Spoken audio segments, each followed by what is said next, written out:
Hello, I'm Dr. Sherilyn Elston and I'm a lecturer in Latin American Cultural Studies in the Department of Languages and Cultures at the University of Reading.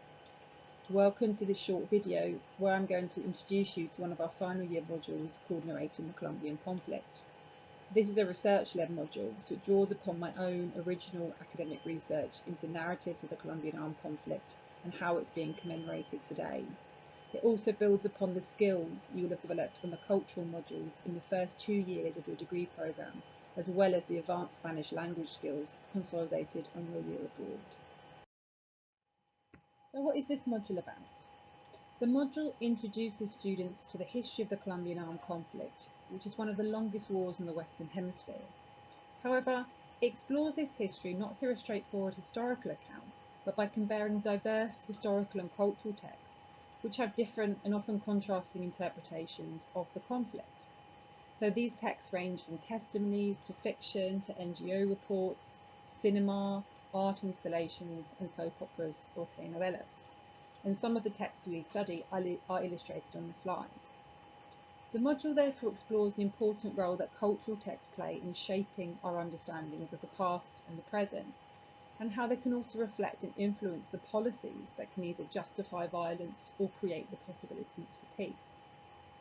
Many students begin the module familiar with only one aspect of the conflict, the war on drugs. And this is represented on the slide by a very popular recent television series called Narcos, which many of you may have seen and which we study on the course. However, the module places the drugs war in a longer context, going back to the civil conflict of the 1940s and 50s, and exploring the complex causes of the conflict, looking at issues such as land, the role of left-wing guerrilla groups and right-wing paramilitaries, as well as the role of the Colombian state and international policies. We also explore how the conflict has particularly affected women and ethnic minorities in the country.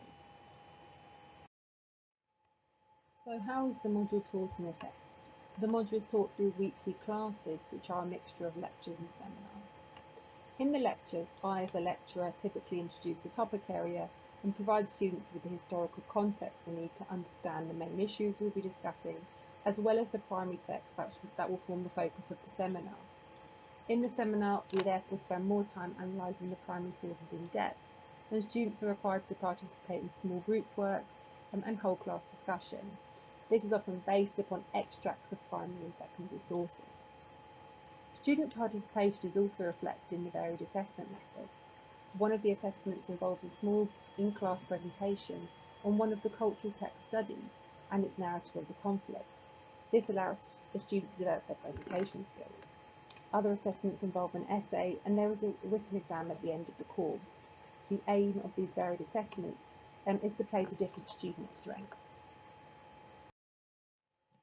I'm now going to illustrate a sample activity from one of the classes so that you can get an idea of how the module is taught. This activity comes from the topic on land and displacement, which analyses the role land ownership and the displacement of people, the majority from rural to urban areas, have played in the conflict.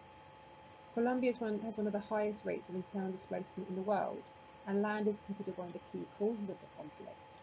However, scholars disagree over the extent to which displacement is a consequence of the war, a kind of collateral damage, or whether it is a part of a strategy to accumulate economic gains. The key part, therefore, of our lecture is to compare and contrast different secondary sources on these causes of displacement and its role within the conflict. Before doing this, however, I start the lecture and I introduce the topic by showing students an influential government advertising campaign from the mid-2000s called Colombia, el riesgo es que te quieres quedar. Colombia, the only risk is wanting to stay. Students therefore watch the campaign video and then in small groups or in pairs will discuss what image of the country the campaign seeks to promote. So you can see from the image, students will probably speak about how it promotes the country's immense natural beauty and natural resources. The key figure as well we can see in the advert is the foreign tourist. So we can see also the campaign is promoting the idea that the country is safe for tourism. As a class then, we would then move on to discuss what is missing from this image of Colombia.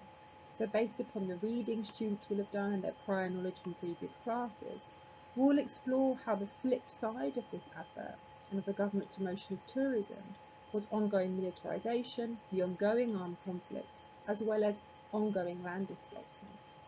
This activity then will provide the basis for a broader discussion later on in the lecture and later on in the seminar of how Colombian cinema in the mid-2000s began to increasingly represent Colombia's rural communities, as well as challenge official narratives of the conflict itself coming from the government. Thanks very much for watching this video and for learning more about this module. I hope it's been interesting for you. If you have any further questions, please don't hesitate to get in touch with the department or contact me directly at my email address there on the slides. Thanks very much.